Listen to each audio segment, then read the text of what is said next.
All right. Here we go, back again on the other side of the coin. All right, we are back again on the other side of the coin. And ladies and gentlemen, look who I have here. Look at this panel right here. We've got Alex Goldberg. I don't know why I always have this subconscious feeling in my head, and I feel like calling him Sir Alex Goldberg. I think it's got to do something with Sir Alex Ferguson. I'm not really sure. In my mind, I'm always saying Sir Alex Goldberg, but it's Alex Goldberg, and I've got my boy Matisse here. First of all, Alex, I mean, you've done so much work for the community. You've helped me out massively as well, and you continuously go and help people out. Obviously, you're doing some fantastic work with your, podcast, the Byline. How's everything going? Obviously, you're now a father as well. Let us know a little bit about yourself and then how fatherhood's treating you. Yeah, Matisse is annoying, I'll tell you that. I mean, being a father is really challenging. He's always late to things. He's always whining, but you learn a lot about yourself in fatherhood and you learn how to manage people. So, no, for real, I mean, it's been a load of fun. Miz, you and I were really, really quickly saying before we started here that, I think you were the last guest I had before I made Post Pods an official thing. You joined me for an emergency episode, loads of fun. Obviously, you and I have known each other for a little while now. Love what you're doing here on YouTube.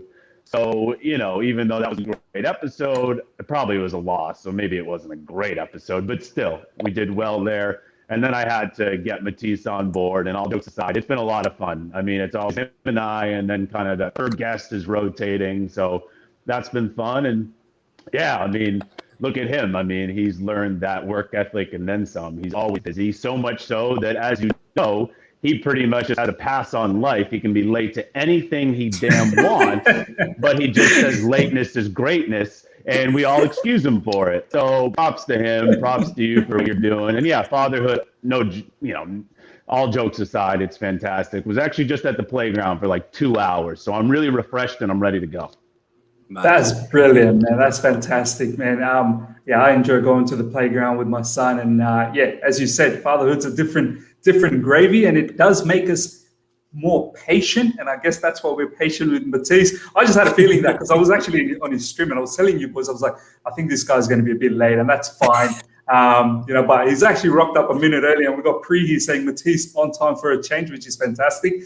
Matisse, my man, you are an absolute busy bee. You've got unbelievable guests coming on your stream on a regular basis. And obviously we've got the thing with, All You Can Eat Chelsea, which is personally, and I'm not being biased, I feel like it's probably the best Chelsea show out there. Obviously you've got many other shows like the Big Six is a phenomenal show, and you're part of that.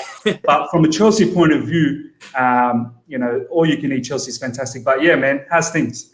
It's going well. Yeah, like I said, lateness is greatness. Back in the building, people. What's up? And we tried. We tried. But also with the streams, I've learned on YouTube, if you make them wait 5 minutes, it builds up a crowd, build up the tension. It gets the juices flowing. And then when you start, it's a higher number that you're starting from in terms of the streamers. I do take the piss a bit, and sometimes I'm like 10 minutes late. So even with my stream was booked in at 6, and we started at 6:10. I was on time, I swear to God, but we like I said, we're trying to be consistent. We learned that from the great Alex. I like to beef with Alex now. I'm going to try and beef with him more on the Byline as time goes on. But yeah, we learned consistency there. He's uploading very, very regularly. We see so much podcasts. And Alex is punctual as anything. Yeah. He's so damn punctual. It's not funny, but I guess that's where the whole consistency and work ethic kicks in. So boys, we've got a lot to talk about. We're going to talk about Chelsea. We're going to talk about Thomas Tuchel. We're going to do an assessment. Look at all the different events. So lots to talk about. So let's get straight into it. Let's go first to Alex first. Alex, approximately a couple of months ago, we were in a bit of a turmoil. We were in a bit of a mess. Let's not kid around ourselves. Obviously, since then, Thomas Tuchel has taken over. If someone was to tell you at that point, Alex, that in a couple of months' time, you're going to be in top 4 and well and truly be a top contender in the top 4, probably even look at 3rd or 2nd position, You're going to be in the quarterfinals of the Champions League and face Porto, and you're going to be in the semi-finals of the FA Cup and face Manchester City. At that time, if someone said, just stay patient, Alex, things are going to look good, what would you have said to people back then? Yeah, I would have thought they were definitely a little crazy, for sure. I mean, to be honest, like when Frank was sacked, I think still many people, including myself, said, no, we got a chance for top four here. And actually, that's probably why he was sacked, because we don't want to lose top four. So we needed to act then. And now, obviously, that's proven to really be the right decision. But even though I thought we still had a decent chance of top four, I didn't think it was going to happen like this. I mean, if anybody forecasted this big unbeaten run and doing well in the other competitions, I think they really would have just almost been lying to themselves in a positive fashion. But hey, there were many who definitely wanted to, and there were many who were on the fence about it. Matisse and I were really on the fence about it. But still, I mean, Miz, the biggest thing that I'm surprised by, that you didn't include verbatim in that question, but that is maybe also the reason why our form has been so great, is how quickly Tuchel has made it feel like a family. So we think of like Frank during the good times. It does feel like a family because Frank, obviously, he knows Chelsea, and we obviously know his connection with some of the academy players. So when Frank is doing well with Chelsea, it feels like a family. But when many managers are doing well with their team, it feels like a family. Everybody can have that family essence during the good times. And I know we've only been doing well under Tuchel, but still, there's something that he has done here where I feel like every single player that also was phased out under Frank has bought in. So that's the most amazing part to me, is like immediately he made every player buy in. And I mean that from your top minute earners like Werner and Mount, so people who obviously were playing a lot under Frank, but even your Kepas. Like Kepa doing that post-game interview the other day after the game against Sheffield United for Chelsea TV. I mean, you could genuinely feel like, yeah, maybe he doesn't see his future at Chelsea forever and ever, but still, in the moment, he has bought in. So that's incredible. I said this on post-pod, maybe the last one with Matisse. I said that I had Rafa Honigstein from The Athletic on for my Thomas Tuchel special. And I posed this question to like everybody. I was like, how do you think, though, Tuchel's going to have to deal with the big squad? Is he going to do well with it? Is he going to do okay with it, poor with it? Because it's not only difficult to come in mid-season, but it's really difficult to come in with such a big squad and so many high-paid players not playing. And Rafa goes, no, I think he's going to do well with it. And I'll be honest, I disagreed with him in that moment. I was like, really? Really? But actually, it has really catered to him, at least because we're in so many competitions. And at least in the moment, he's been really personable with every player. So, yeah, Miz, to answer your question, I certainly couldn't have forecasted the big unbeaten run, but even more so, I definitely could not have forecasted the fact that literally every player, Emerson even, you know, like all three of our left backs, every player feels invested. And that's incredible to me. No, it's so well said. I think the key point that you said, Alex, there is he's made us feel like a family, not just the players, but as a fan base as well. He's sort of made us feel like a family. And I want to go to Matisse now. I think one of the most important part of this whole family vibe that we're getting is how well spoken he is in the media. He keeps the whole fan base so well informed. You know, whenever he makes a mistake, he admits to it in the media as well. He takes blame.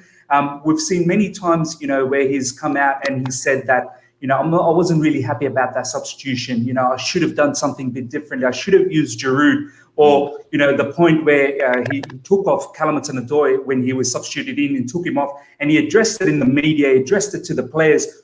I mean, how much of that factor, Matisse, is connecting himself with us as a fan base, and what Alex said, you know, creating a family sort of vibe? How much of that factor of him being so well spoken in the media has made a difference? It's huge. You see people, myself included, getting addicted to his interviews. I watched the one with Rio Ferdinand maybe 2 or 3 times. You know, he explains himself extremely well whenever he does an interview post or pre-game as to why he made these decisions, why he started or dropped this player and that player. He even took responsibility for the fact that Giroud had not had as many minutes as maybe he would like, and it's down to him. that he needs to get him, show that he does trust him, that he is part of the plans. And he's done that many times before. Like you said, taking ownership against Southampton and saying maybe some of my decisions weren't good enough and weren't in line with what we needed to do that game to go in and get the win. And I think that kind of transparency that he brings to the table is very important. That's what the fans want. Even if you disagree with a manager or you don't think that they've done something that you wanted to see, or you wanted to see in the starting 11, or you want to see substitution wise to affect a game, the fact that he explains himself, you can't be angry with him. You can only be like, okay, cool, he's a human being, and that's his logic behind it. And as soon as you see a logic behind someone's decisions, you can't really go at them for it. So I think that was the first thing everybody picked up, was his media dealings was so impressive. And the British media did try, because they're coming off the back of Frank Lampard being sacked. It's not anything that the British media definitely didn't want. There was definitely a relationship there for existing over a decade. So they 100% didn't want to see a new manager in place. And they gave him a little bit of tricky questions and a bit of heat in the beginning, but he's so charismatic and so fun-loving that you can't really, a couple of weeks later, they're talking about pizza and wine and different dishes that they're cooking up in the kitchen. They're not even asking the questions that we want to know.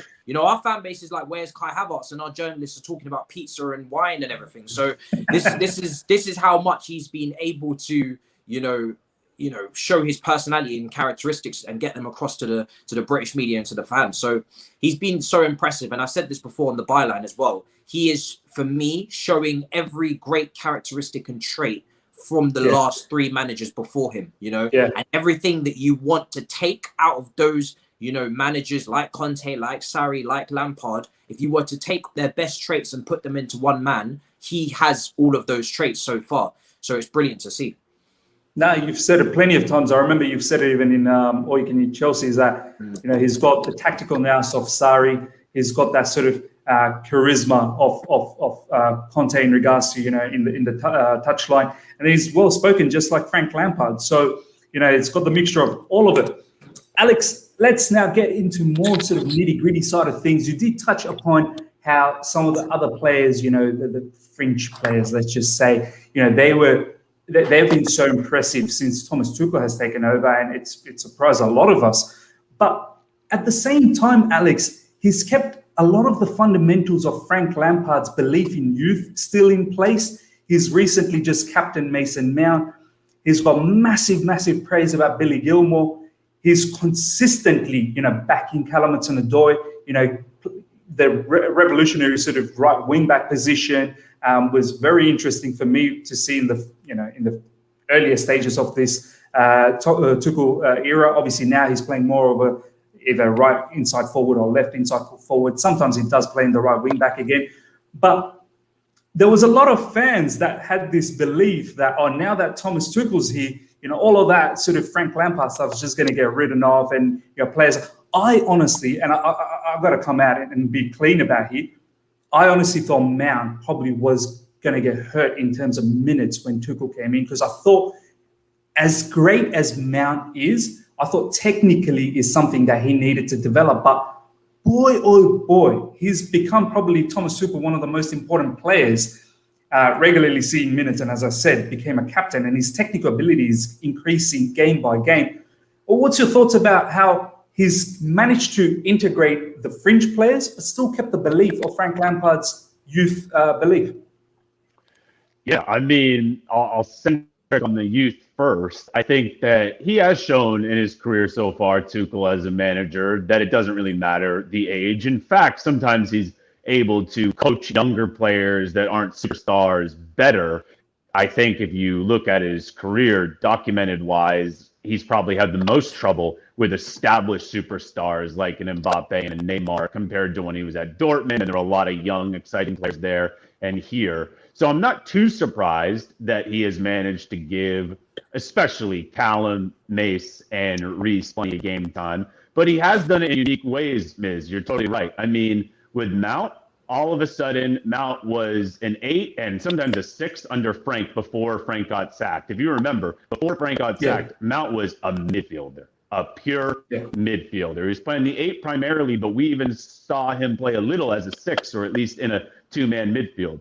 And then all of a sudden, there was doubt for many that is Mount still going to play as much, and many said probably not. And then you see the formation that Tuchel goes with, even in that first game, which obviously Mount didn't start. And you kind of wonder, wait a minute, where's Mount going to fit in? Well, Tuchel has been so incredible that he put Mount in a spot where so many fans were complaining week after week when Frank was playing him there. Now, obviously, at the start of the season, it was a bit more of a pure wing spot that Mount was playing. And under Tuchel, it is tucked in. And we did see some great performances from Mount in that tucked in position last season. But still, he managed to put, like you said, Callum, right wing back, and all of these different spots that we didn't really forecast.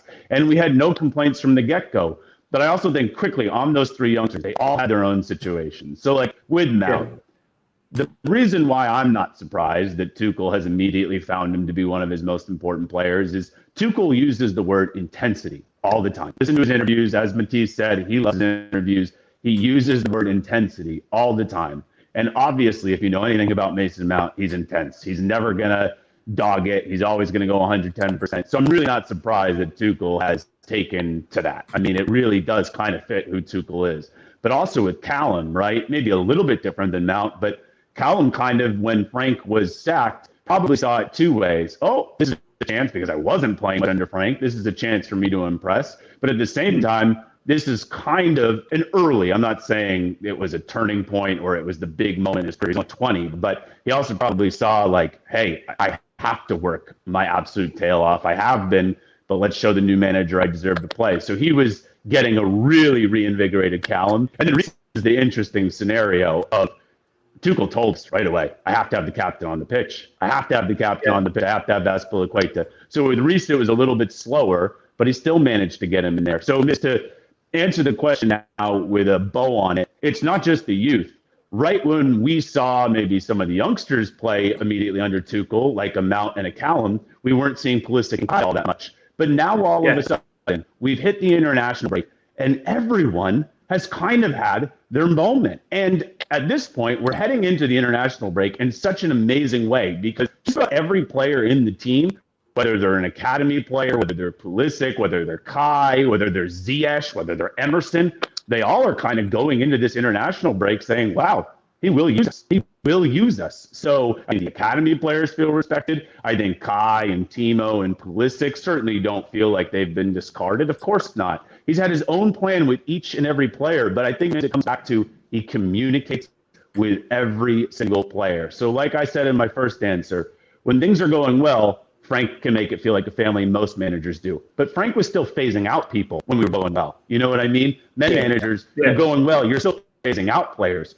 Tuchel, we're going well, and he's not phasing out anyone. Now, can that last years and years and years? Of course not. But in the interim, with all these competitions, he's made it work to his advantage. And I think it comes back to what Matisse saying when you asked Matisse the question about his press conferences. Yeah, he's so well-spoken to the media, but he's really well-spoken to the players. So everyone stay patient, and it's just incredible. So if you're an academy person, you're happy with him. And if you're someone who's like anti-academy, you're happy with him. It's kind of crazy. It's a great balance. I must say, every time I ask you a question and the answer leads me to my next sort of question, have you seen my list? Because it's a great segue, the way you finish. I'm like, how does he know that I'm going to leave? Matisse knows I'm just nice with it. Deal with it. I'm not going to blow any smoke up Alex's pod, arse on this pod. We're not doing it. I'm not going to agree. Because the way he sort of finished that, I'm like, how does he know I was going to move into that? But yeah, Matisse, I want to now talk to you about the in-game management and management in general. Some of the parts of it, Alex has sort of touched on it, but I want to get into more in details. We've seen Thomas Tuchel's in-game manager, and he's not messing around. If you're not playing up to his standard, you're going to get hooked off at halftime. He's going to be changing formations.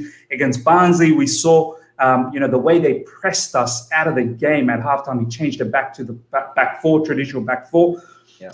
But at the same time, Matisse, he also has the patience with the players like Kai Havertz, Pulisic, Ziyech, who are now slowly we're starting to see the fruits of it. Ziyech is one. Honestly, I'm getting goosebumps talking about it.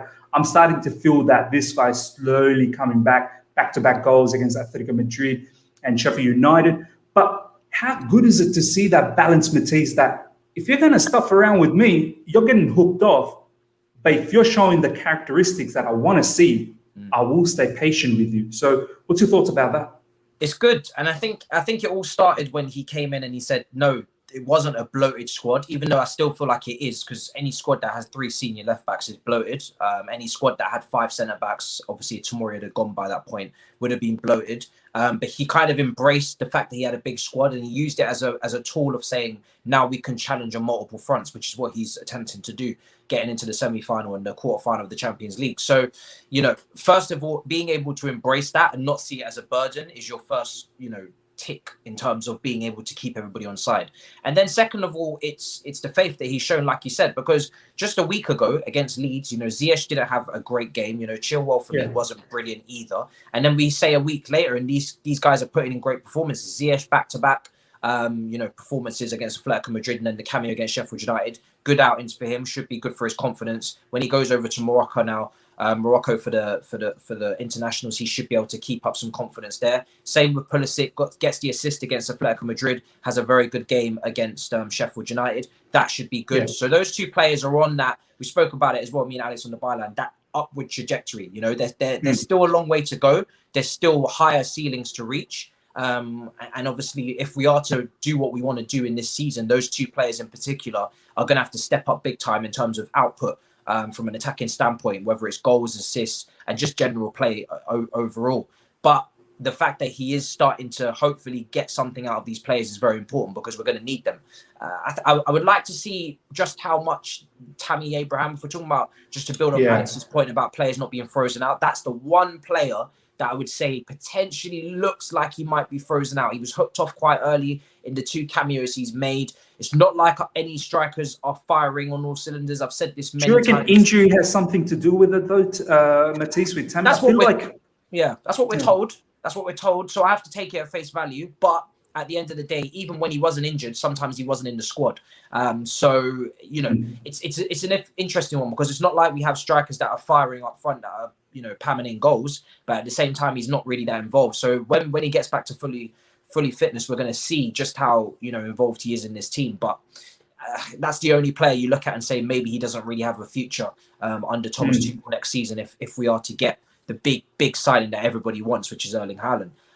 But even outside the attack, which we've already mentioned, I think the defense is what I'm most impressed with under him, because he was very quick against Wolves to establish a structure and a new identity, which was a risk to change formation so quickly after less than 24 hours on the ground.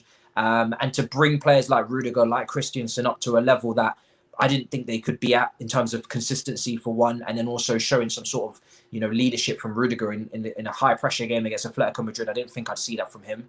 And even Zuma, after that clanger he made against Southampton for the Minamino goal, he's put him in the middle of the back 3 now, and he's put in a good performance. So this just again tells me that Tuchel, we speak about Ziyech, we speak about Pulisic, speak about all these players. Tuchel is the most important player, if you want to put it like that. He is the guy that tailors the system.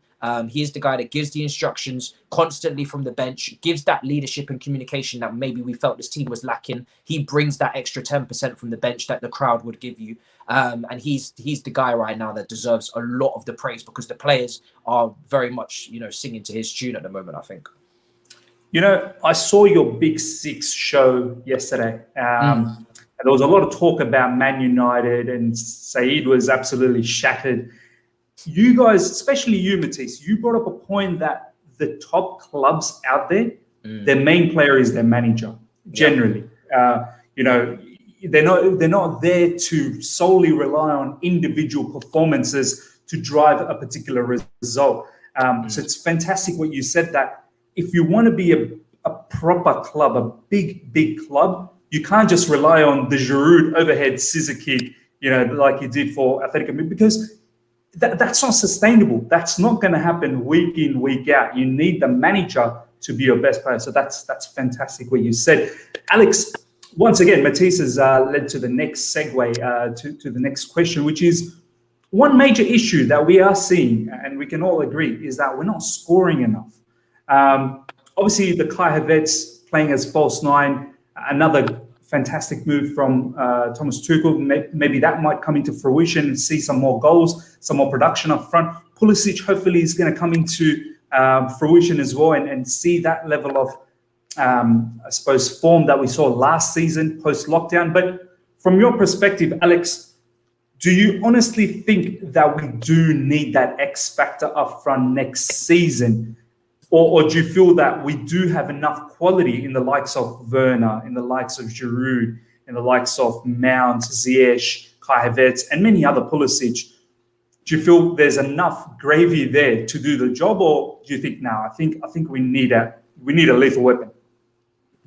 Yeah, it's actually a really good question, because we can make it seem so black and white, so cut and dry when we do Erling Haaland prop. Because if you do so much of it, you kind of give off the vibe of, oh, we're only going to take the next step if we have Haaland. And that's definitely overstated. So here's how I see it. If we didn't get Haaland and we literally just got the same group, we're still going to be, in my opinion, a heck of a lot better at scoring next season. I mean, because if you just isolate the players, I do see projections where a lot of those guys you just mentioned, a lot of our attackers are going to improve their numbers. Let's say Kai continued to play striker. I think he will do well there. I think he will score more and more. Like, remember that first game he played striker, he kind of had a hat-trick, but he actually had 0 goals. Like, I actually think if he plays more and more there, he actually will get some goals under his name. And we know he can score some headers as well. I think Timo, he's going to score more in his second season at Chelsea. Like, if he gets the minutes, he will score more in his second season at Chelsea. I'm not saying he's going to have a solidified position. I'm not saying he's going to have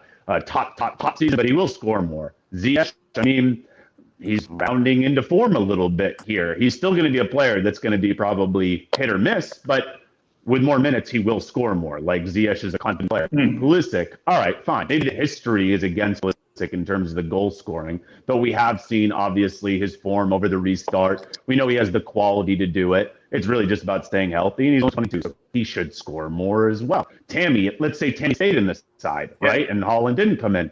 If Tammy gets the minutes, there are games. Matisse and I have agreed upon this a lot lately. Like, there are games where we do think Tammy would score. Like, when we're having trouble scoring a goal against a lesser opposition, we've joked, but we're also serious. We think Tammy probably, if he had been fit, probably would have got a goal. We know Giroud will always get a goal here and there. I think, obviously, Mount is going to continue to improve in the final third. We know he has it in him to get great goals and everything. And I think Callum, even playing at right wing back, he should score more. So to answer your question, I do think we can still have a really good season next season without Erling Haaland, because I rate a lot of these players, and a lot of these players are just scratching the surface of what they can do in the final third. I mean, really, honestly, like, they're so young and they're so talented. But, Miz, we are Chelsea, and we want to be a team that, no question, is going to be one of the top teams, not just in the Premier League, but in Europe. And when you're building like this, when you've already built like this, when you've constructed the squad to where you have at least a handful of players where, unless there was a ridiculous amount of money thrown at us for them, we wouldn't sell them. And we have a lot of players that I think we would deem untouchable now because of their ages and their profiles. So when you have that, but you don't have a pure striker that you know absolutely will be the guy, and there happens to be one available, if you're Chelsea, you do it. You do it. So, yes, technically it is a problem of ours that could be improved without Haaland, but why take that chance? Why take that chance of, oh, will it be improved without Haaland? Let's see. Haaland will improve it, no doubt about it. And I think lastly, why I, at least personally, do so much for Haaland, it's not just his age, it's not just his great scoring rate, like how quickly he scores in Champions League games, his scoring per 90. It's the mentality. So you take that mentality, you put him in, obviously, a really high pressure club in England, in the Premier League, biggest league in the world. That's the mentality I know won't be fazed by it. If we were talking about, like, say, Luka Jovic when he was back at Frankfurt a few seasons ago and he was killing it, and most Chelsea fans are doing prop, I don't know if I would be doing as much prop. And it's nothing against Luka Jovic, but I did see some scenarios where it's like, how will he translate? And I don't really know anything about Luka Jovic. Like, what's he like? With Haaland, it's just out there to see. It is out there to see. He is one of those blank check players. So I don't think we're doomed if we don't get him, but why take the chance? No, absolutely. By the way, where is Luka Jovic? I think he's back at Frankfurt. He's back at Frankfurt. You know what's funny? What? He's back at Frankfurt, and he is, once again, starting a two-striker formation.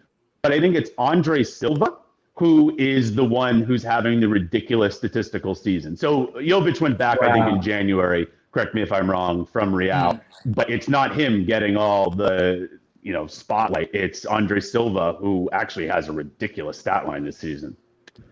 It's crazy how, I remember, people, there was an Italian player, Bellotti or Andrea Bellotti. I can't remember. Yeah, Andrea he's another Bellotti one of these. Torino. He's another one of these Luka Jovic style of your fan base getting so excited, and then they drift away. But it's so well said, Alex, in the sense that we've got enough ingredients to sort of have a big hope that next season all of these goal scoring scenarios could change.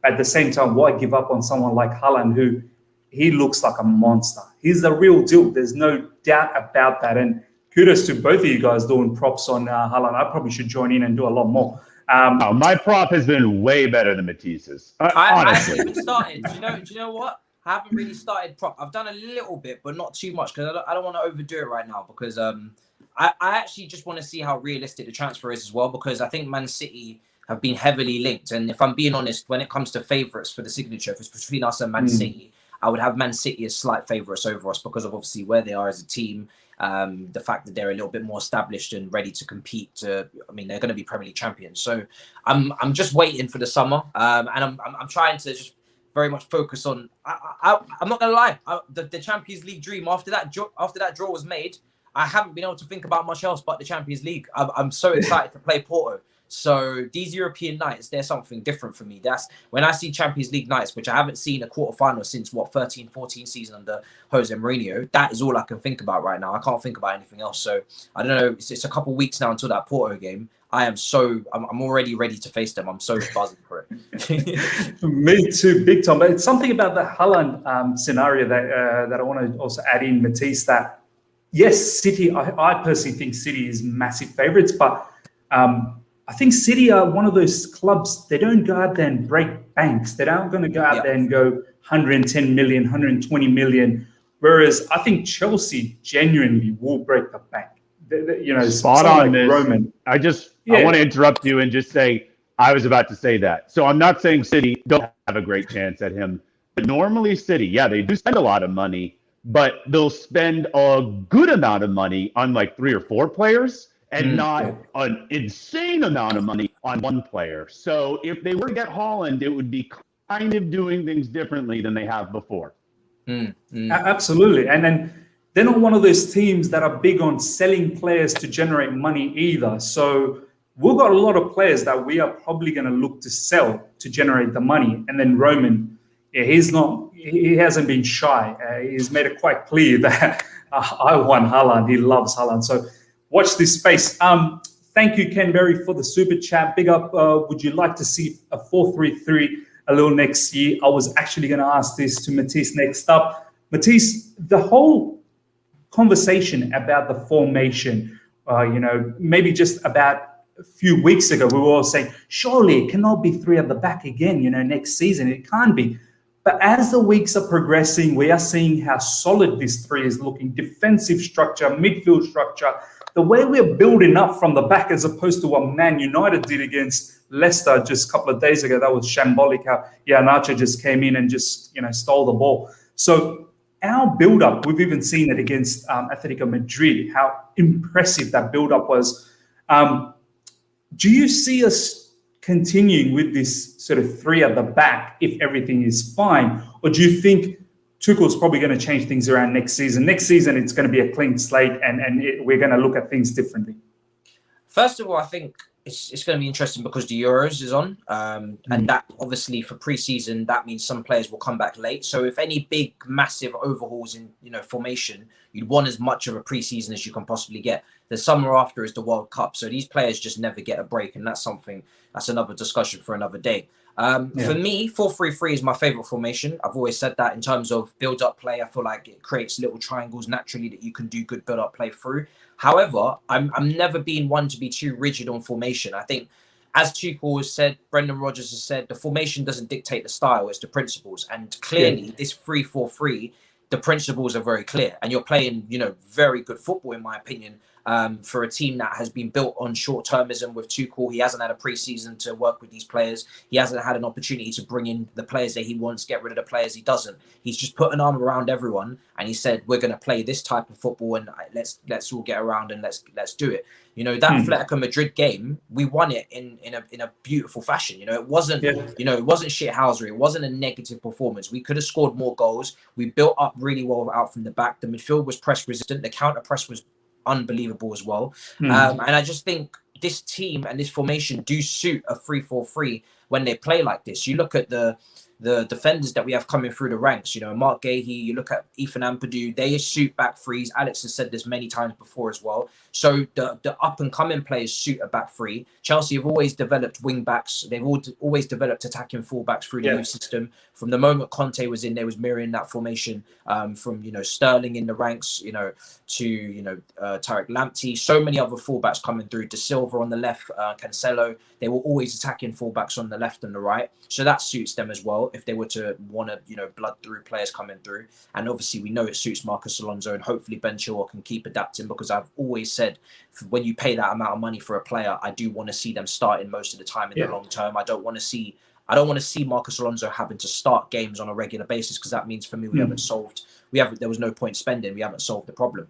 I think the midfield dynamics suit it perfectly. For me, if you're switching to a 4-3-3, I think you have to sign more players than if you stick with this formation. That would be my overriding thought. If you're going to switch to a 4-3-3, I'm not comfortable with any of the lone holding midfielders right now. I'm sure Thomas Tuchel could put them in a system and maybe set them up to be a bit more compact, with Jorginho and maybe Kante on the right-hand side, which is what Sarri did, and it was quite compact in open play.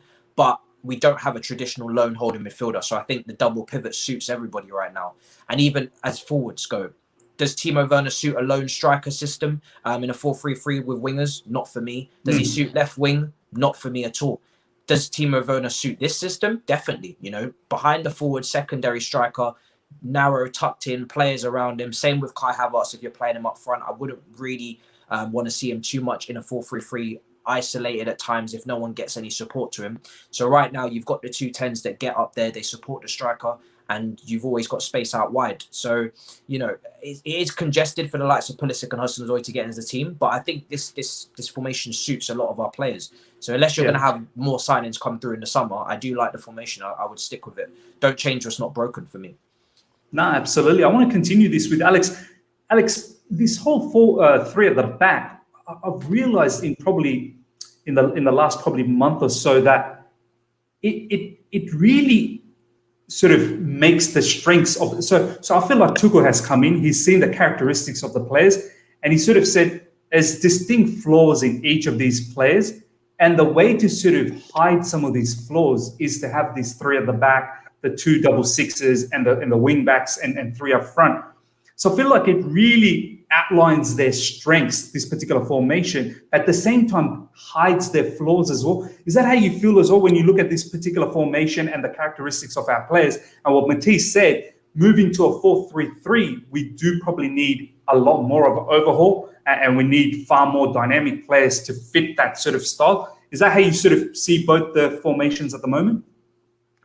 Yeah, I would agree with Matisse that if we're going to play more of a 4-3-3 next season, we need more of a DM. I mean, everybody who listens to me, they know who I would want. But in general, a DM who can do a little bit of everything, but also, if he has to, can just hold it down, really can hold it down. Yeah. And we know about Jorginho's strengths, Kova's strengths, Conte's strengths, but none of them really cater to be that DM in a 4-3-3 setup. You can probably get by with it, but it's not ideal. So, first of all, just on the formation in general, I'm like up in the air with it. And Matisse mentioned Mark Gahey and Ethan Ampadu.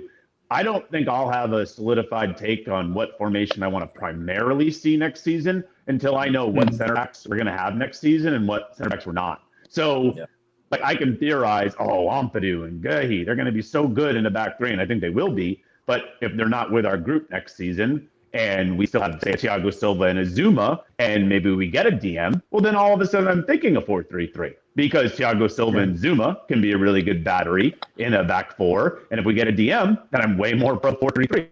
But if that's not the case, and someone like Christensen's still going to play a prominent role, even with Silva back, and we don't get a DM, then I'm thinking 3-4-3 for sure. But to answer your question, Miz, I mean, yeah, the brilliance of this setup is it profiles the strengths of the players and really hides the weaknesses, like you said. Even Ben Chilwell has pretty much said that. By the way, I love Chilwell's honesty in interviews. Like, I love that he has said, you know, this formation right now, it's suited to a lot of the players in the team, Alonso being one of them.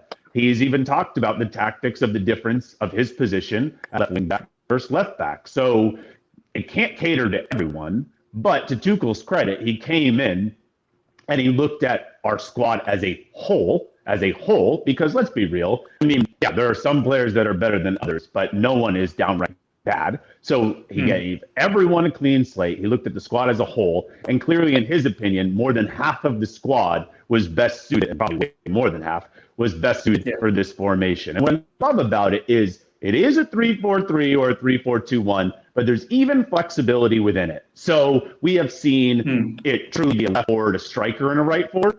But there have also been times where, say, Mount is one of those forward guys where he has said, you know what, Mace, how about you fall back a little bit? You'll be more of a 10, and then we'll have the other two guys be more strikers, if you will. We've seen, you know, a true false 9 be played. So we've even seen flexibility up front. But then also, how about when Callum's at right wing back, we see him truly be a right wing back / right mid. But then we've seen Reece come in, and yes, to the naked eye, it could still be a 3-4-3, but Tuchel's even admitted, you could argue that it's a back 5 because Reece will play a little bit deeper. That's not always the case, but what I love about it is, yes, it's overall the same setup, but there are little tweaks along the way depending on the personnel who's in there, because he knows exactly the strengths and weaknesses of his players. So it's a structure, it's a set structure, but with flexibility that can cater to the personnel. It's actually just quite brilliant, and it shows why he is such a great tactician. 100% agreed. It's so fluid, and it goes to this super chat. Thank you for this super chat. Chelsea old boys in a back 4. Thomas Tuchel still reverts in a back 3. Facts. It's exactly what the boys have just said, how fluid and how flexible it is. Yes, when the team sheet comes out, yes, when the formation comes out, it looks like it's 3-4-3, but in essence, it's consistently shifting and changing, and different personnel coming in off the bench is also shifting and changing it. So, you know, it's definitely not set in stones that it's just 3 at the back. Matisse, let's now move into the next phase of this conversation. A lot of people are starting to say, and once again, you know, as I said, I'm a massive fan of the Big Sixes, man. There's so much awesome topics that come out. And one of the things that came out recently, and people have slowly started to talk about this, Matisse, is that can Thomas Tuchel win the league next season? You know, all of this talk is starting to simmer up into the surface. But before I get into talking about that, Matisse, what I want to ask you is, one thing Thomas Tuchel has said from the get-go is that he wants to make us very difficult to beat. He wants us to be so difficult to beat. And I think we are starting to see that in some of these performances where even when we're below average or we're not up to our marks as where we can be, we are still grinding out wins or draws, whatever the case is. How massive is that, Matisse, in terms of being that champion team, that champion mentality? Because if you're going to be a serial title contender or a serial sort of winner, that's the mentality that you need to have, where even on your bad days, you got to come out with, you know, you got to come out trumps. So how important is that? Yeah, I mean, to echo what was said before, I just feel like this team has not been at its best yet, even throughout this unbeaten run. You know, we've only conceded 2 goals in 14 games. One of those was an own goal, so I kind of scraped that off as well in terms of actually is the unit conceding was 1 goal. And for me, I haven't even seen the best of this attack yet. So that just goes to show how much more can come out of this team. There has been that resilience. There has been that, you know, professionalism and maturity from the team in high pressure games against Atletico Madrid, where you know it's on the line. You know that you're, you know, if you concede a goal in the last 10 minutes, you're winning 1-0. If you concede a goal, then it's going to get very nervy because you know the away goals rule if they get another goal after that. So they've shown maturity. They've showed resilience. They've showed leadership. They've shown fight. You know, whether it's Rudiger going up against Suarez, Zuma backing him up from behind as well. You see the unity in the stands between Silva, Mount, and Jorginho, which was by the way, how iconic is that picture, man? One of the pictures of the season. Do you know why? That's iconic. Because Mason Mount has been a polarizing figure in the fan base for stupid reasons, because obviously Lampard's son, all these things. Jorginho can relate to that because the season when under Sarri, he was the same, very polarizing figure. And Thiago Silva, everybody just loves him. And I just think that there was quite symbolic. Yeah, the three. It was very symbolic for me. And and just quickly, those three are the ones who wear the armband if it's not Aspi. I think that's pretty cool as well. Yeah. True. Yeah. True. Yeah. 3 leaders in the team, 3 big personalities as well. I think it was all different ages. You have one really ages. young one. You have Jorginho in the middle, and you have Silva as the grandfather. Yeah. you had 3 generations there. So it was very symbolic for me. I felt like that was one of the pictures of the season. Even in Lampard's season, we remember many moments. The 4-4 against Ajax, that there was some great pictures there. Tomori in Amsterdam had a good few moments. So there's always moments you reflect on. Even that big line of players at the Emirates and at Tottenham in the away wins last season as well. So there's always moments where you reflect, and that's definitely going to go down as a big moment for a lot of Chelsea fans. Hopefully the start of something. When you talk about Premier League titles, it's very early for me, mainly because we don't know what's going to happen in the market. It's very easy for us to just look at ourselves. I've always said this: if Man City do get Erling Haaland, I'd be a fool to say that, I don't expect them to win it again, and I wouldn't make them favourites. Of course, I always put our name in the hat, but I wouldn't want to ramp up expectations so quickly, because it would be Thomas Tuchel's first full season. I think that's the key. I think the key for him is to challenge. That's what I want to see. I'd want to see us up there challenging. And then, whether you get over the line is another question. But I'd want to see us challenging next season. But it all depends on the window. And it also depends on just how much he can improve what we already have, which we've already alluded to. We've got very, very good attackers that we've spent a lot of money on this summer. And to be honest, none of them have hit the heights yet that we would have wanted. I think me and Alex did on the byline a little over and under in terms of goals and assists for a lot of these attackers, and we're probably going to lose quite a bit here in terms of our Alex is there with his eyes bold because he knows some of the predictions he made for some of these guys. And when we look at the end of the season, we do our end of the season wrap up podcast and we go maybe get the tape and see what stats we gave. It's going to be damn reading for all of us, whether it's him with Ziyech or me with Kai. I mean, there's still time, but there is a lot of rotation going on in this team as well. And I think Tuchel likes that. I think Alex had Kai Havertz at 10 apiece, double. He had 10 goals, 10 assists. Yeah.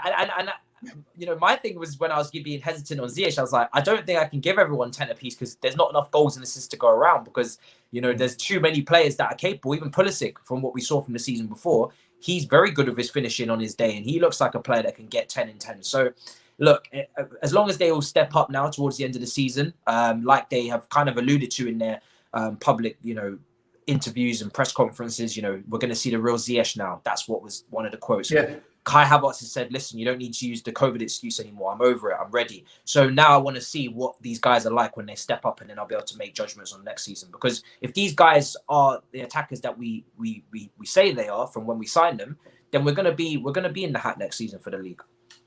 No, it's powerful. Some of the stuff that some of our players are saying is very, very powerful, and I think it's off the back of the confidence the manager is showing. I want to once again continue this with Alex. Obviously, we've mentioned how Thomas Tuchel has said that, I want us to be very difficult. I want us. He even said just before the draw for the Champions League, he said, I don't know who we're going to get, but whoever we do get, I bet you they don't want us. They don't want to be drawn against us.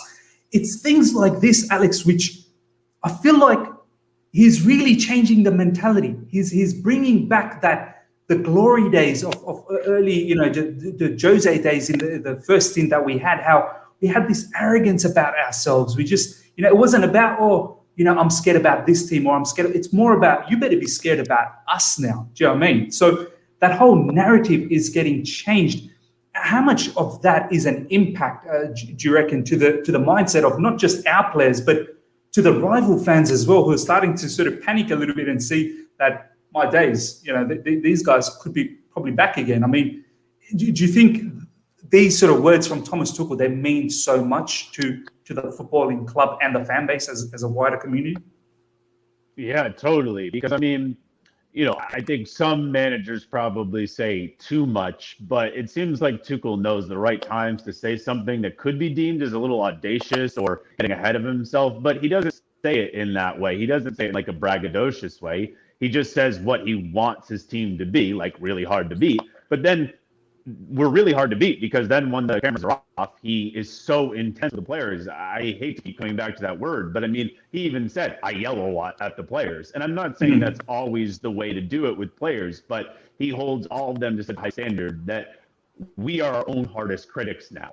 I mean, I have to make a small parallel to my beloved New England Patriots or an NFL team, but the number one thing Bill Belichick has been known for, who's the great coach of the Patriots, who have just been so dominant. The number one thing he is known for is we don't beat ourselves. We don't beat ourselves. And if we don't beat ourselves, then we're really hard to beat. So what that means is like in the NFL, we don't turn the ball over. Okay, we don't fumble it so the other team can take it, and we don't throw an interception. If we're going to not win, it's because we just didn't have it and the other team had it. But we don't beat ourselves. It very much seems like Tuchel is a little similar like that. I know it's not this pragmatic defensive approach, which is really positive because it does give me hope that we can eventually score more than 2 goals in a game. But at the same time, it isn't a safe approach, but it's a very structured approach. Like, let's say a man overruns the person he's defending. Let's say Aspie, it's a calculated risk, tries to jump the ball and he overruns it. We are set up to cover for Aspie. It's no longer like, oh man, if one guy's out of position, what the heck do we do? There's no headless chickens out there. There's such layered coaching is kind of how I would want to put it. So there's so many situational things that Tuchel has already coached in such a short time. And I think definitely that's where he had a huge leg up on Frank. So Frank's played it. Absolutely. Frank's been in the situations, but Frank hasn't coached 1,000 different situations. And Tuchel obviously has seen a little bit of everything now in his third league. He's got so many different types of players. He has such layered coaching. He's such a coach. And to bring it back to my parallel is Bill Belichick. If there's anybody out there who does the NFL, even if they hate the Patriots, and many do, I respect it. I get it. I don't respect it, but I get it. Bill Belichick overuses the phrase situational football. Situational football. He says it all the time. So it's just to be prepared for any unique situation, like, say, in Aspie overstepping the guy he's defending. So in such a short time, Tuchel has put us in so many situations, I hear, in training, that we're going to be prepared for. So to bring it back to your original question, like, I think it gives the guys so much confidence because they know, ooh, if this other team thinks that we're screwed because, I don't know, they broke through us one moment and I think the rest of the 85 minutes are just going to be able to break through us, they got another thing coming. We know what we're doing. That was just a small little mistake. So he's instilled, I've said so many times on the Byline, he has instilled so much individual confidence, but collective confidence. So each player he's worked on individually, it seems, and he's boosting up their confidence. But collectively, I think that, I'm just using him as an example. Oh, if I overrun it, Christensen's got me. Like, AC's got me. So, yeah, I think that obviously gives the group such confidence. And like you said, I think anybody who's drawn against us is probably like, oh, man, they're really hard to beat, which is, by the way, why we knew that FC Porto quote from their manager had to have been fake. Did you guys see it on Twitter? I saw that. Yeah. I was like, that was very cocky of Sergio. I was thinking, like, does this guy still think this is the Lampard team from earlier? Because we're the last team, honestly, maybe besides the City and a Bayern, we're the last team you want to draw because we're just so hard to beat. And like Matisse said, only 2 goals conceded. One of them we put in our own net, and the other one, yes, Zuma fell asleep there in the middle channel, and it was scored by Minamino, and Matisse knows. I think that goal is so hilarious in retrospect because Minamino had one of the worst games I've ever seen a professional footballer have who has scored a goal. So we have not just only conceded 2 goals tops, but one we put in, and the other one was literally scored by someone who had an absolute horrible game other than that goal. So, yeah, I digress. But, yeah, he's just been incredible instilling individual and collective confidence. No, absolutely. I loved how you said layered management. If one makes a mistake, someone is there to look after them. So it's very, very important how he sort of designed that organization within the team and that style of football. Let's get into the final parts of this particular show. It's been a brilliant conversation, honestly, guys. I've enjoyed it. Massive shout out to 100 people logged in right now live. Please smash that like button. And obviously, I will talk about my guests and what they're up to right after this. So please, for the time being, check out the description and all their details. But I will have a special sort of comment about that. Matisse, let's talk about the final parts. FC Porto in the Champions League, Man City in the FA Cup, top four. We're very much in it, but there's still a bit of fight. What's your thoughts, my man, moving into the next phase after the international break, and it's all going to come into fruition? Do you feel that we could possibly go all the way, go through, no disrespect to Porto and whatnot, but we can go through Porto, get into the semis, then we've got Real or Liverpool, potentially look into a final situation there. Big match against Manchester City in the FA Cup as well. Do we see ourselves into the final and the top four? How are you feeling? What's your thoughts? First of all, I think the international break came at a really good time because it was a nice break for me. I know we've been winning games and they say you never want to take a break from winning, but I think we have a very high pressure situation coming up at the end of the season with all these competitions. I think this is your final chance to most of them are going away to the internationals, but I've seen the England fixtures and they can take a nap at certain points. It's ridiculous, But yeah, I think this is a good time to take the break because when they get back, it's going to be very, very intense for them, which I'm sure they're looking forward to. This is what you play for a big club for, these big fixtures.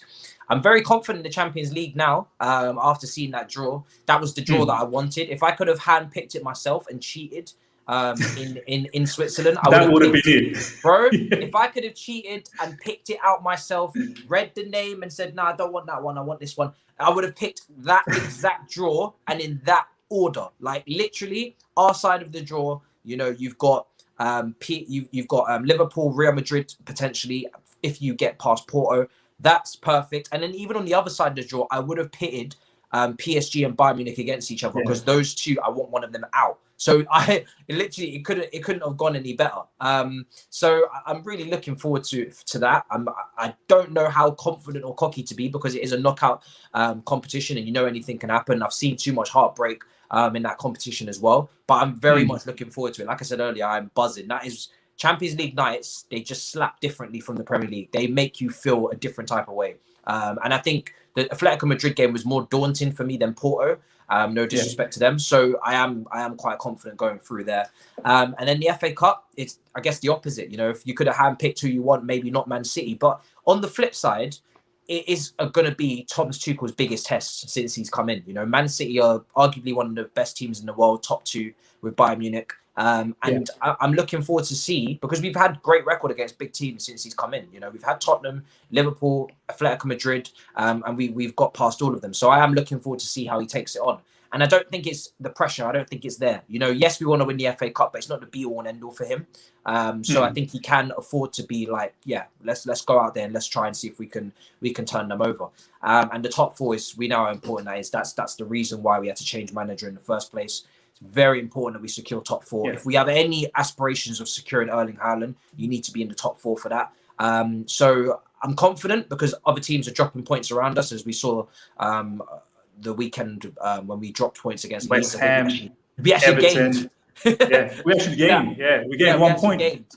But I don't want to be relying on other teams, mainly because I can see the fixtures at the end of the season, which are quite difficult.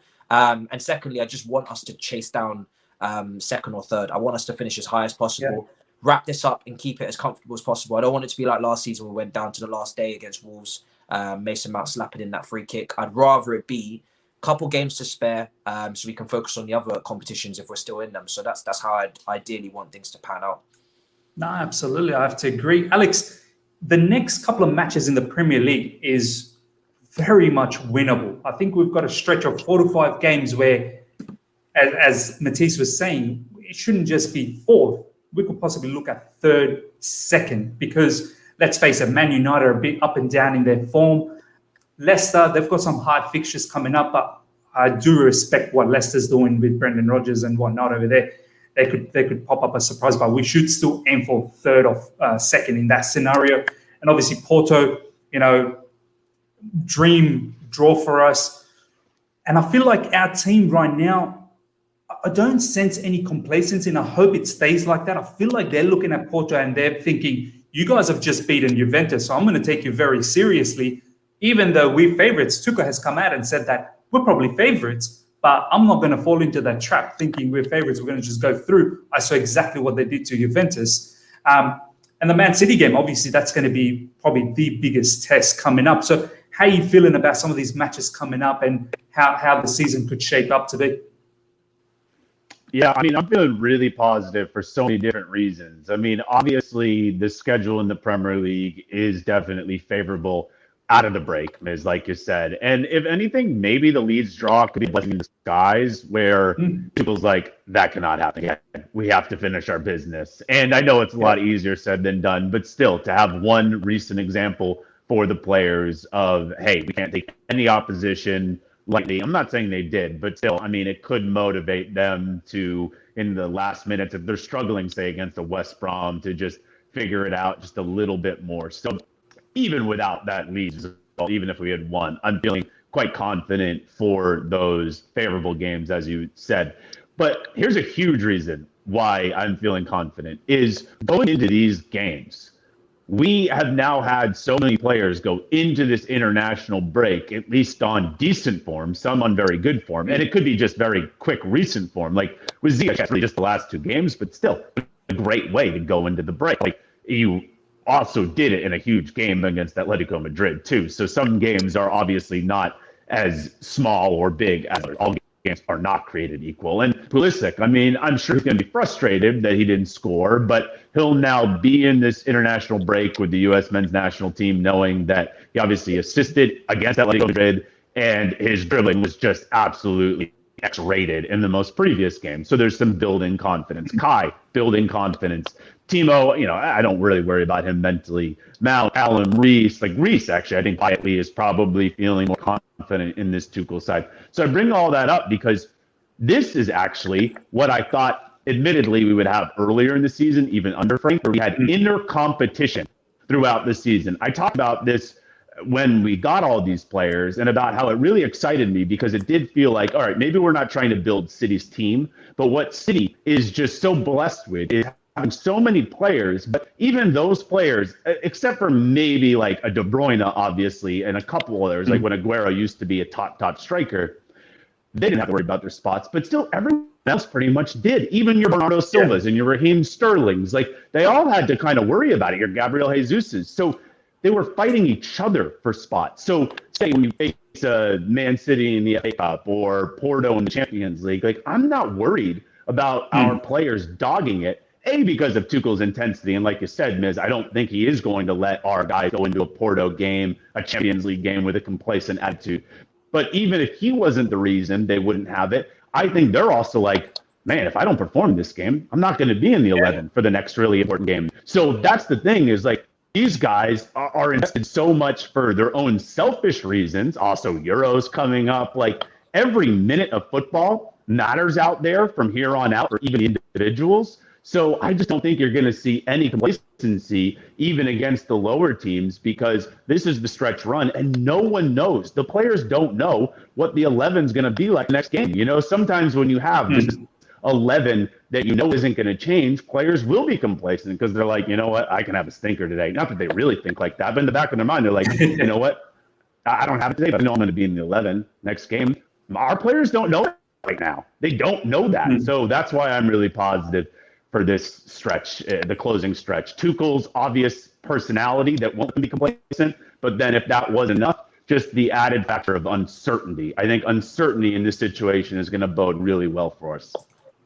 So true, and I think we've already seen examples, as we've already mentioned in this stream today, that him hooking off players at halftime, changing things, the chopping and changing of the lineups. No one is safe. So as you said, Alex, and as Matisse said as well, you better be on your tippy toes every single minute, second, from training to match day. If I sense a single % of you slacking off, well, see you later, because at the end of the day, his job is on the line as well. If he doesn't, get the results because of these players slacking off, well, then he's going to be accountable for it. So I think everyone now starting to understand this. And as you said, the manager definitely understands it, but most importantly, the players 100% understand for their own benefit. Guys, honestly, this has been a wonderful, wonderful conversation. I want to take this moment because I don't get to do this often enough in a public environment and videos. As Matisse knows, I don't do that many videos on Twitter anymore because Twitter is just a funny place when you do videos sometimes, and it just doesn't get recognized the right way, and people make a mockery of it. And that's why we hit in YouTube a lot better.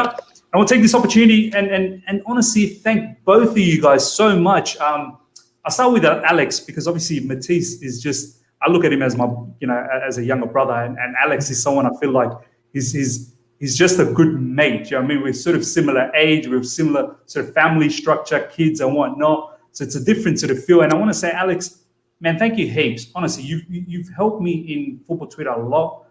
Along with Vince, I don't get to say that enough. Vince has helped me heaps with my threads. You've helped me heaps with my threads ages ago. I don't do these threads often enough anymore because just the time, it's just not there. I don't have the time to do all of this anymore with YouTube and whatnot and work. But Alex, honestly, the stuff that you do for us, the community, people don't understand it. They don't deep it enough to realize what a nice person you are. And there's far too many times, and this is what I say, I'm pretty sure you realize this, Alex. You don't take Twitter too seriously. I just want to reiterate that. Please do not take some of these things seriously in Twitter. There's a lot of people out there wishing you well. There's a lot of people out there that want the best for you. And there's a lot of people appreciate what you do for us. And what you do, not just for us, for many other people. Your whole thing about Patron of the Month, that's such a brilliant concept, giving each of these fans something back. You're getting something from the club and you're giving it back to the fans. That means a lot. So firstly, honestly, thank you so much, Alex, for doing that. And in regards to Matisse, what can I say, man? I've known you for quite a long time now, man. And what you're doing in YouTube is something I had pictured 2 years ago. None of this is a surprise for me. Everything that you're doing in YouTube is not a single bit surprise for me, because I said to you a long time ago that, bro, you need to go to YouTube and you're going to clean things up. And the thing about you is you're bringing us along with your journey. That's the most important part. I love that. You're bringing Dami along. You're bringing myself along. You're bringing many other people along. And once again, people don't appreciate that enough. And I want to take the opportunity and say that, man, honestly, without your help, without, all you can eat Chelsea, I don't think, I would have that much sort of exposure as I'm getting right now. A lot more people are looking into it and a lot more people are flocking into it. So from my perspective, honestly, deepest thank you for both of you guys. Some final thoughts from all you guys now. Alex first. Wow. Well, those words were super kind, Miz. Really, really appreciate that. And honestly, like you said, I'll just echo what you said about Twitter. I mean, Twitter is kind of like our meeting place. You know what I mean? Like when you're a kid and you play tag, you have that home base where no one can hurt you. But actually, it's the opposite. Twitter is the place we all met, but it's the most toxic. But I think that when we take a step away from it, we know, like, if we have a bad day on Twitter, we've made these relationships now where we can seek each other out privately. Ms. Matisse, we've kind of built this like inner community. So I'm really blessed to have that, because honestly, I mean, if anybody thinks that you have a certain following on Twitter, so you live life differently, it's just so untrue. Like you said, Miz, when we're not on Twitter or we're not doing content, we're just living a normal life with our family. So it's good to have other people who understand that. But yeah, I mean, I just think we have the best community out of all the top Premier League clubs for content creators. Like, we have so many people doing the same thing, different things, but whether it's the same thing or different, it's just so fresh and unique, and we help each other. So I think that's the most amazing thing. I really think that it's a competitive industry, which is factual, but at the same time, I mean, even the viewers who don't even create content, they really are warm to the fact that we help each other. And I think they like when there's collabs and stuff like that. So you do so many collabs, Miz. Well done. I was telling you right before we started recording, I love seeing on Twitter, previews or clips from your shows. And I get all these boxes of people that, like, I wish I knew a little bit more. And then when I watch the clips, I feel like I get to know their views a lot more. So keep up what you're doing. Those words you said about Matisse, half of me was like, oh, this is so cringe, anything positive being said about Matisse. And then the other half of it, I don't know, it does kind of feel appropriate because I've known you guys for a while as well. I also did associate you guys in part of the same crowd in the early days. So it's nice to be on with the two of you at the same time. So yeah, just keep it up. I mean, I love those Fresmas, I won't lie, but at least I know you're not doing them for something really good. So thanks for having me, man. It's been an absolute pleasure. Thank you heaps to all the people that have seen the stream, are still online, and we'll see it down the track. Honestly, I'm not going to kid you. Straight away, look at the description. The Byline podcast, the Patreon, it's the best. What is it? Three AUD. I think it's about 2 USD or two pounds at the moment. It's probably the best money you'd ever spend per month. So please go out there and check it out. Alex brings a whole heap of different guests from Chelsea community people. Obviously, Matisse features a lot in the reviews.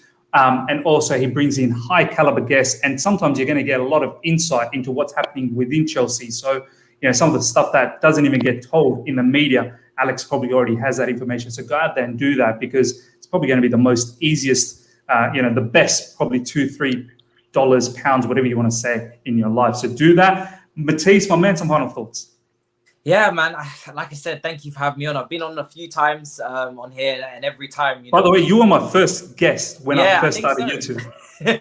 I think so, actually. Yeah, I think so. And like I said, you're an absolute pleasure. Now to have you on my weekly show, All You Can Eat Chelsea, which is just doing so well. Me, you, and Eunice. And like I said, I was always going to bring you on for that, because like I said before, I keep saying this every time I come on here, but every time I think about where I am, I always think back to that first video after the Carabao Cup final where Kepa stormed off the pitch.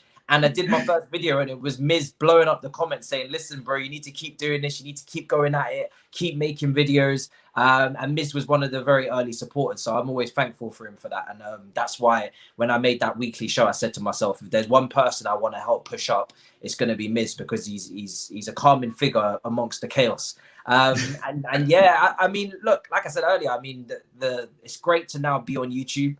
I do love Twitter, but at times it is crazy. But I think when you move to another platform, you do just put it into perspective a little bit more than when you was on there. It does feel like the only thing that's going on when you're on there. And then when you kind of go onto another platform, you kind of just realize, okay, it's just an app, and you can take it with a pinch of salt at times. But it is where I built my following, so I have to give it a lot of love, and I appreciate all the people on there that supported me and got me to this point. And now I'm just trying to just keep pushing. So this daily grind of uploading videos is not easy. It's very difficult to keep, bringing new guests. Yeah, bringing new guests on and booking them in. Alex will know very well just what that's like to book in guests. It's not easy, but behind the scenes you have to keep doing it, because to bring the content to the Chelsea fans is the best thing you can do as a job. So I look at us in a very gifted position that we get to have audiences and push this content out to them. And like I said, I have to echo what Alex says. I think we have the best fan base when it comes to content. There's so much variety. There's so much creativity in it as well. So yeah, just thank you for having me on, bro. And like I said, we keep pushing. I work with the both of you on a weekly basis, and it's a pleasure. So yeah, like I said, it's a brilliant time right now. 100%. We keep working hard. That's what we do here. Guys, Matisse's channel description below. I'm pretty sure you've probably subscribed to him, but if you haven't, by a crazy chance, go out there and subscribe. For me, this guy, I'm going to put it out there. Matisse is going to hit 50,000 subscribers by the end of the year. I'm telling you right now, he's going to hit 50,000. I've got no doubt about it. The way you're growing, the way you're bringing all those guests, and the way the fan base sort of, they stick to you. They stick to everything you say. So I've got no doubt this is going to happen. So guys, get in there before he becomes super, super famous, and you miss out on that train. So get in there right now, guys. He's got to hold on. He has to get a trim before he gets super famous. You see that trim he has? No, man, I'm not letting him at. No, I'm not letting him at 50K with that haircut. We're in lockdown. I'm not breaking the law to get a haircut. I'm waiting. I just had Jenny and Olivia on yesterday, and my whole chat was just like, how could you turn up with this trim? I'm abiding by the rules. There's no barbershops open, unfortunately. I may actually go bald. I'm going to probably do something where if Chelsea not bald. If Chelsea don't win a certain game, I'm probably just going to be like, then I'll go bald or something. And then maybe that would just stop all the hair comments. So yeah. That's insane. Ladies and gentlemen, honestly, it's been a magnificent show. Thank you so much. Please smash that like button. If you're here for the first time, subscribe and hit the bell notification. I will have a show lined up tomorrow, 7 p.m. UK same time. It might be a couple of Spurs fans. I really want to talk about how Spurs situation is with Harry Kane and Jose Mourinho. So do look out for that tomorrow. So yeah, until next time, everyone, take care and see ya.